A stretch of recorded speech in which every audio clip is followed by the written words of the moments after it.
એટલે કે સૂર્યએ સૂરજ નારાયણે એક મીટિંગ ભરી અને મીટિંગમાં બધા જ પ્રકૃતિના તત્વોને આમંત્રણ આપ્યું. એટલે બધા જ પ્રકૃતિના તત્વો આવ્યા. એમાં કોણ કોણ આવ્યું?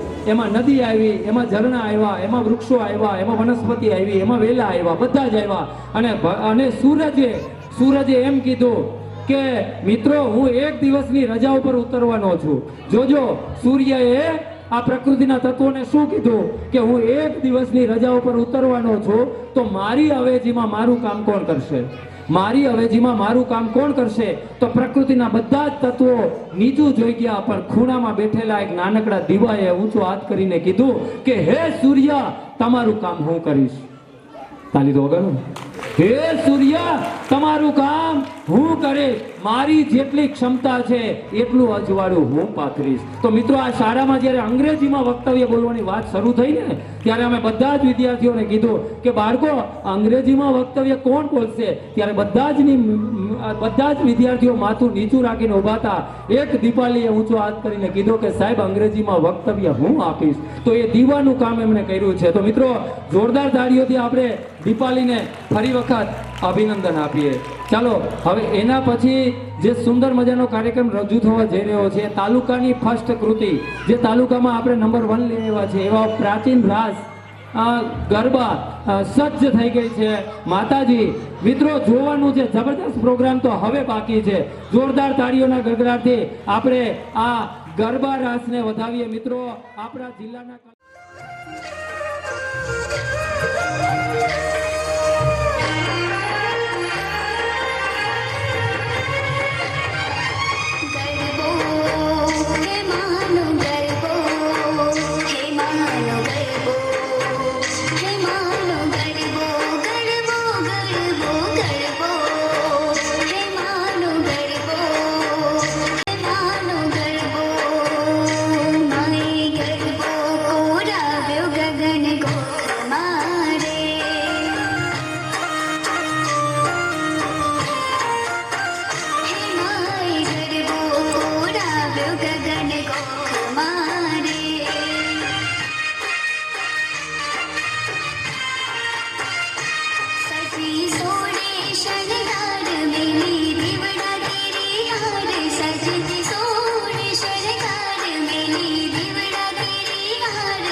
માટે કે આટલી તાળી હોય કે તડકામાં તાળી ન પડાય? મિત્રો, એક ખાસ કરીને વાત કે પગાર લઈને કામ કરવું અને માનદ સેવા લઈને માનદ સેવા આપવી, નિસ્વાર્થ ભાવે કામ કરવું. પાલ સાહેબે ખાસ મને કીધું છે બે નામ આપવા માટે કે આપણી ધણેજ માધ્યમિક શાળામાં બે તાલીમાર્થી ભાઈ અને તાલીમાર્થી બેન, એટલે કે મારી બાજુમાં ઉભેલા ભાઈ શ્રી વિવેકભાઈ ડોડિયા અને ઈશાબેન બાકુ, આ સ્ટાફમાં બંને તાલીમાર્થી ભાઈ બહેનો છે. ખરેખર એ એટલો પરસેવો પાડે છે શાળાના વિદ્યાર્થીઓ માટે કે ખરેખર આ શાળામાં તાલીમ લઈ અને ભવિષ્યમાં આગળ જતા એ ખૂબ સારા શિક્ષક બનશે અને જીવનમાં હંમેશા ખૂબ પ્રગતિ કરે એવી આજના દિવસે આપણે ભાઈ શ્રી વિવેકભાઈ અને ઈશાબેનને આપણે અભિનંદન આપીએ. મિત્રો, એક બીજી નાનકડી વાત જાહેરાત રહી જતી હતી. કાલે જ રણજીતભાઈ અને બાપભાઈ આવ્યા તો એમણે કીધું કે માધ્યમિક શાળાનું તો 3 કરોડનું બિલ્ડિંગ મંજૂર થઈ ગયું છે, પણ આપણી શાળાના બાળકોને સ્પોર્ટ્સનો લાભ મળે એટલા માટે ખૂબ મોંઘા ખર્ચે ગ્રાઉન્ડ પણ મંજૂર થઈ ગયું છે. તો મિત્રો, હાઈસ્કૂલનું એવડું મોટું ગ્રાઉન્ડ થશે કે એમાં એક નાનામાં નાનું ક્રિકેટનું મેદાન થઈ શકે, વિદ્યાર્થીઓ વોલીબોલ રમી શકે, વિદ્યાર્થીઓ સ્વિમિંગ કરી શકે, જેટલું કરવું હોય એટલું થઈ શકે. તો મિત્રો, આપણે પંચાયતનો ફરી એક વખત ખૂબ ખૂબ આભાર માનીએ. આપણા ડોડિયા સાહેબને આ તકે કેમ ભૂલાય? મિત્રો, જ્યાં જ્યાં આપણે અટકીએ છીએ ત્યાં ત્યાં આપણને પુશઅપ કરવાનું કામ આપણા આદરણીય રાજેશભાઈ ડોડિયા સાહેબ કરી રહ્યા છે. તો મિત્રો, ડોડિયા સાહેબ માટે પણ આમ તો લગભગ જિલ્લાના કાર્યક્રમમાં હશે, આપણી તાલીની ગૂંજ ત્યાં સુધી પહોંચવી જોઈએ કે એના ગામમાં કોઈક એને યાદ કરી રહ્યું છે. મિત્રો, તો આપણા ડોડિયા સાહેબ માટે જોરદાર તાલીઓ વગાડીએ આપણે કે એમના લીધે આપણા કોઈ પણ કામ અટકતા નથી. તો મિત્રો, હવે એક છેલ્લો કાર્યક્રમ, અને તમે યાદ રાખશો એ જાદુઈ કાર્યક્રમ છે, એને આપણે છેલ્લો રાખ્યો છે. તો મિત્રો, હવે 5 જ મિનિટનો કાર્યક્રમ આપણો બાકી છે, એટલે બધા જ આવી રીતે શિસ્તમાં બેસી રહેજો. પણ એ પહેલા જેમણે પોતાનો કિંમતી સમય આપ્યો છે એવા તાલુકા પંચાયતના પ્રતિનિધિ શ્રી ગોવિંદભાઈ બારડને હું મંચ ઉપર આમંત્રિત કરું છું કે તેઓ આજના દિવસે અમારા શાળાના વિદ્યાર્થીઓને માર્ગદર્શન આપે. તો આદરણીય શ્રી ગોવિંદભાઈ બારડ, જોરદાર તાલીઓના ગગડાટથી આપણે ગોવિંદભાઈને મંચ ઉપર આવકારીએ. ભારત માતા કી. ગ્રામજનો અને મારા વાલા બાળકો, સાહેબ, આજે મારી પ્રથમ રોડમાં ખુરશી હોય, તાલુકા કક્ષાના કાર્યક્રમ હોય ને પ્રમુખ તરીકે, પણ મને આમંત્રણ આપવામાં આવ્યું એટલે મને એવું લાગ્યું કે મારે ધણેજની અંદર જવું જોઈએ, કારણ કે જવાબદારી મારી વિશેષ છે આ ગામની અંદર.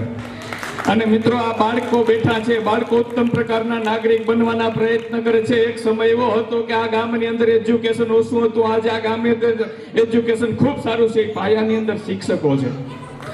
શિક્ષકોના વખાણ કરવા માટે નથી આવ્યું. ક્યાંક તાલુકાની અંદર બેઠા હોય ને એના ટીડીઓ સાહેબ કે ટીપીઓ સાહેબ પણ બેઠો હોય ને એટલે કહું છું કે ધણેજની અંદર કાંઈ હોય તો જોઈ લેજો, કારણ કે મારું પોતાનું ગામ છે અને રાજનીતિનું પગથિયું ચડાવવામાં પહેલું કામ જો કોઈએ કર્યું હોય ને તો બાકુલા ધણેજ ગામના લોકોએ કર્યું છે. વાત છે સ્વતંત્રતા દિવસની. તો મિત્રો, તમામ લોકોને ખબર છે કે 26મી જાન્યુઆરી હોય કે 15મી ઓગસ્ટ હોય, કોઈ બાળકને કે કોઈ નાના માણસને કહેવાની જરૂર નથી કે આપણો દેશ 1947ની અંદર આઝાદ થયો. આપણે બધાને ખબર છે કે આપણો દેશ 1947માં આઝાદ થયો, પણ આજના યુગમાં, આજની પરિસ્થિતિમાં બાળકોને કહેવાની જરૂર છે કે તમારું બાળક સવારે ઉઠીને નાહી ધોઈ નખ કાપીને નિશાળે આવે, નિશાળે ઉત્તમ પ્રકારનું શિક્ષણ લે. અહીં બેઠા એ બધા બાળકો ક્લાસ 1 ઓફિસર નથી બનવાના, આઈપીએસ આઈએસ નથી બનવાના, અહીં બેઠેલા બાળક ઉત્તમ પ્રકારનું નાગરિક બનશે તો આ દેશના વિકસિત ભારતના સ્વપ્નમાં આપણા ગામનું બાળક ક્યાંક ને ક્યાંક મદદરૂપ થશે. અને વાત રહી રાજનીતિની, તો રાજનીતિના પ્લેટફોર્મ અલગ પ્રકારના હોય છે. રાજનીતિના પ્લેટફોર્મની અંદર અમે તો દાવા સાથે કહીએ કે રાજનીતિના પ્લેટફોર્મ ઉપર અમે ગમે ત્યારે ગમે પરિસ્થિતિની અંદર રાજનીતિ કરવા તૈયાર છે. પણ આજ અમારી વિશેષ જવાબદારી છે આ બાળકોનું જતન કરવાનું, આ ગામનું જતન કરવાનું, આ ગામની અંદર નાના માણસથી લઈને ગરીબ માણસ સુધીના પ્રયત્ન કરવા છે કે આ ગામનો કોઈ માણસ વંચિત ન રહે. કારણ કે અમે જ્યાં સુધી રાજનીતિના પ્લેટફોર્મ પર છે ત્યાં સુધી સર્વ સમાજને સાથે રાખીને ચાલવાના પ્રયત્ન કરીએ છીએ. અને 26મી જાન્યુઆરીએ બંધારણ ઘરાણું એટલે બંધારણની 2 વાત કરવી છે. આપણે એ વાત સમજવી પડે કે 2010 ની અંદર નરેન્દ્ર મોદી સાહેબે જ્યારે દેશના મુખ્યમંત્રી હતા ત્યારે હાથીની અંબાડી ઉપર સંવિધાનને લઈને નીકળ્યા છે. કારણ કે આ દેશની અંદર જો સર્વ સમાન અને સર્વસંમતિથી જો ઘડવામાં આવ્યું હોય તો બાબા ડોક્ટર ભીમરાવ આંબેડકરનું સંવિધાન છે. અને સંવિધાનથી આજે આપણો દેશ ઉજળો છે. મહેલમાં રહેનારો માણસ અને ઝૂંપડીમાં રહેનારો માણસ જો સર્વ સમાજથી જીવી શકતો હોય તો એક ડોક્ટર બાબા સાહેબ આંબેડકરનું સંવિધાન છે. અને બીજી વાત કરવી છે, 12 એપ્રિલ 1990 ની અંદર સેન્ટ્રલ હોલ સાંસદની અંદર અટલ બિહારી વાજપેયીજીએ ડોક્ટર ભીમરાવ આંબેડકરનો ફોટો રાખી અને આ દેશને માન અને સન્માન આપ્યું છે. આજે ગમે એ હોસ્પિટલ જો, ગમે એ સરકારી કોઈ પણ ઓફિસ જો, પ્રાથમિક શાળાઓ છે, અહીંયા ડોક્ટર ભીમરાવ આંબેડકરનો ફોટો છે. કારણ કે આ દેશની અંદર જો કોઈ બંધારણ આપવાનું કામ કર્યું હોય, ઉત્તમ પ્રકારનો નાગરિક બનાવવાનું કામ કર્યું હોય તો ભીમરાવ ડોક્ટર આંબેડકર છે. ને સાથે સાથે લંડનની અંદર ભણતા ને ત્યાં 2015 ની અંદર ભારત સરકારે ડોક્ટર ભીમરાવ આંબેડકર જે રૂમમાં રહેતા એ રૂમ રાખી રહી, સરકારે પોતાના પૈસાથી રૂમ રાખી અને આજે એને મટાવ્યો છે અને કીધું છે કે અહીંયા અમારા દેશનું ગૌરવ અમારા પાર્ટીની સરકાર છે. આ પ્લેટફોર્મ ઉપરથી અમારે કોઈના વખાણ ન કરાય. કારણ કે આ ગણતંત્ર દિવસ પણ સારું અને સત્ય ઉપર ચાલનારા માણસને યાદ કરવું પડે. પછી રાજનીતિ હોય તો ઠીક છે, ભણતર હોય તો ઠીક છે, અને કોઈ પણ પ્રકારનો માણસ સેવાકીય કાર્ય કરતો હોય તો ઠીક છે, એને બિરદાવવો પડે. આ સાથે ભારત માતા કી. આટલી તાલીઓ. મિત્રો, આપણા આ ખાવડા તાલુકા પંચાયતના પ્રતિનિધિ આટલું સરસ આપણને આશીર્વચન અને બંધારણ દિવસની વાતો કરીને ગયા હોય તો મિત્રો જોરદાર તાલીઓ જાય આખા તાલુકામાં સંભળાવી જોઈએ. અને ખરેખર ગોવિંદભાઈએ કીધું છે ને કે આજે તાલુકા કક્ષાનો કાર્યક્રમ લગભગ ક્યાં ગોવિંદભાઈ વીરપુર છે. ખરેખર એમની હાજરી ત્યાં જ હોવી જોઈએ. પરંતુ બાપભાઈ, રણજીતભાઈ, સર્વે મિત્રોનો એટલો બધો આગ્રહ, કેટલો આગ્રહ હશે કે એક પ્રતિનિધિ આપણી શાળામાં આવ્યા છે અને આપણને આશીર્વચન આપ્યા છે. તો મિત્રો, એ આપણા માટે એક મોટી ગૌરવની વાત કહેવાય. તો ફરી એક વખત હું આદરણીય ગોવિંદભાઈનો આભાર માનું છું. મિત્રો, હવે આપણી છેલ્લી પેશકશ, આપણી છેલ્લી પ્રસ્તુતિ અહીંયા આવી રહી છે. તો શ્રી સરકારી માધ્યમિક શાળા ધણેજ છે ને બહેનો, અહીંયા ધોરણ 9 ની બહેનો, શ્રી સરકારી માધ્યમિક શાળા ધણેજની ધોરણ 9 ની બહેનો એક સુંદર મજાના ગીત ઉપર ડાન્સ લઈને આવી રહી છે. ગીતના શબ્દો છે હમ ભારત કે.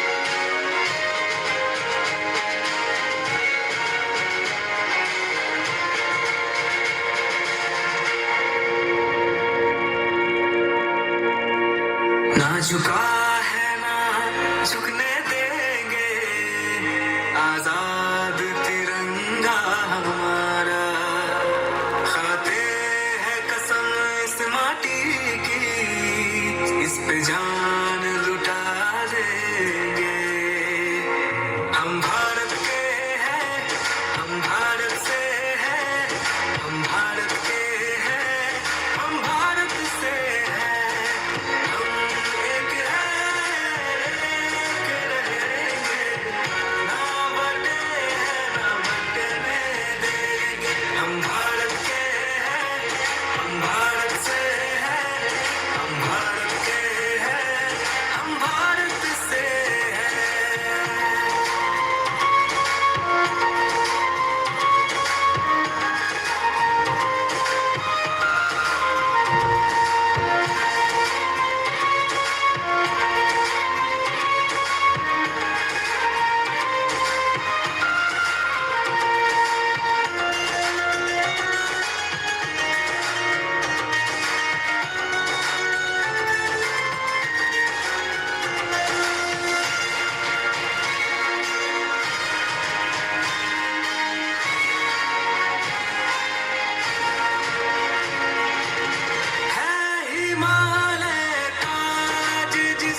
બધાને ત્યાં જ લાણી મળી રહેવાની છે. બીજી એક અગત્યની સૂચના, બોર્ડમાં જે ક્રમ આપ્યો છે એ ક્રમ પ્રમાણે એક પછી એક બહેનો બેઠા રહેજો 2 મિનિટ માટે, 2 મિનિટ માટે બેઠા રહેજો. કાર્યક્રમ પૂર્ણ નથી થયો, 2 મિનિટ માટે બેઠા રહેજો. આ બધા જ વાલીઓને નમ્ર વિનંતી છે કે વાલી મીટિંગનું આયોજન છે. અને અંતે હું આપણી શાળાના આચાર્ય શ્રી દીપકસિંહ ઝાલા સાહેબ કે જેઓ એક કુશળ વક્તા છે અને જેમને સાંભળવા એક લાવો છે, જેમના શબ્દોમાં એક ગજબ પ્રકારનો જાદુ છે, તો મિત્રો આદરણીય શ્રી દીપકસિંહ ઝાલા સાહેબને હું મંચ ઉપર આવકારું છું. શ્રી ઝાલા સાહેબ, કાર્યક્રમનો આભાર. 76મો રાષ્ટ્રીય તહેવાર આપણો દિવસ શ્રી ધણેજ પ્રાથમિક શાળા તમારા માટે કદાચ નવો ચહેરો છે, પણ બાજુના જ ગામનો છું, આકાડા ગીરનો. અને 90 દિવસ સાહેબે વાત કરી કે 90 દિવસ થયા છે. ભાગ્યશાળી છીએ કે આ સ્કૂલમાં આચાર્ય તરીકે આવવાનો અમને મોકો મળ્યો.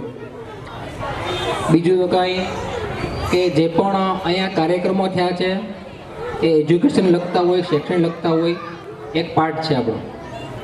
જ્યારે પણ આ શાળામાં આવવાનું થાય ત્યારે સ્ટાફ વિચારતો કે સાહેબ તમારો ક્રમ છેલ્લો છે, તમને વારો નહીં આવે.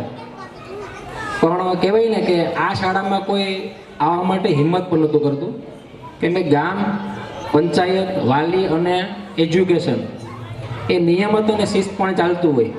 એટલે એ ચેનલમાં ગૂંથાવવું હોય તો એમાં પણ એક જીગર જોઈએ ને, કેમ કે ક્યાં પછી શું થાય. આ બધા ઓલામાં મને અહીંયા તમારી શાળામાં આવવાનો એક મોકો મળ્યો, શ્રી ધણેજ પ્રાથમિક શાળા, અને અહીંયા તમારી સામે અત્યારે ઉપસ્થિત છે. આ કાર્યક્રમના આવેલા તમામ મહાનુભાવો, તાલુકા પ્રમુખના પ્રતિનિધિ સાહેબ બારડ સાહેબ, પંચાયત સભ્ય, આપણા સરપંચશ્રી, આવેલા વાલીઓ, તમામ શિક્ષકગણ, હાઈસ્કૂલના સ્ટાફ, માધ્યમિક શાળાનો સ્ટાફ, આવેલા બીજા પ્રતિનિધિઓ, તમામને પણ આ શાળા માટે તમે જે કંઈ પણ અહીંયા જે દાનની વર્ષાઓ કરી છે એને પણ આવકારીએ છે. આ બધી વસ્તુ અઘરું છે, પણ તમે જે ખોબે વસ્તુ આપી છે એ પછી પંચાયતનો ભાગ હોય કે શિક્ષણનો ભાગ હોય કે પછી ગામનો ભાગ હોય, એટલી ઘડી પહેલાં બેસવું ને એ પણ એક સારી વાત છે. બાકી અત્યારે કોઈને ટાઈમ નથી, છતાં પણ બધા અહીંયા આવ્યા, આ કાર્યક્રમને નિહાળ્યો. એ બદલ શાળા વતી તમારા બધાનો ખૂબ ખૂબ આભાર માનું છું. આવી જ રીતે આવા આપણા એજ્યુકેશન કાર્યક્રમો હોય તો એને દીપાવતા રહીએ અને આપણે આગળ વધતા રહીએ. સાહેબે વાત કરી પ્રમાણે બિસ્કિટ અને ચોકલેટ નાણી પણ અહીંયા છે, તો એ પણ આપણે બધાના બાળકોને જગ્યાએ જ આપશું. પણ અહીંયા આપણો એક પાર્ટ પૂરો થાય છે, પણ હવે જે અગત્યનો પાર્ટ છે એજ્યુકેશન પાર્ટ, કે વાલી મિટિંગ, SMC મિટિંગ અને પંચાયત પણ હાજર છે. તો બધાને નમ્ર અપીલ છે, હું તમારા માટે નવો છું, તમે મારા માટે નવો છે. આ એક અવસર છે કે આપણે મળીએ, જાણીએ, જેથી કરીને આ સંસ્થાને આપણે હજી પણ આપણે આગળ લઈ જઈએ. એટલે સામે ડોમની વ્યવસ્થા અમારો સ્ટાફ કરે છે. ખાસ ગામના વાલીઓ, પંચાયત સભ્યો હોય, SMC સભ્યો હોય, એ તમામ છે ડોમની વ્યવસ્થા છે ત્યાં બેસશે અને જે પ્રમાણે સૂચના દેવામાં આવે વિદ્યાર્થીને એ પ્રમાણે એને આગળ જવાનું છે. બરાબર? ખૂબ ખૂબ બધાને શાળા વતી અને અમારા સ્ટાફ વતી બધાનો હૃદયપૂર્વક આભાર છે કે આ કાર્યક્રમમાં તમે આવી તમારો કિંમતી સમય આપ્યો. એ બધાનો ફરી ખૂબ ખૂબ આભાર. જય ભારત, જય હિન્દ.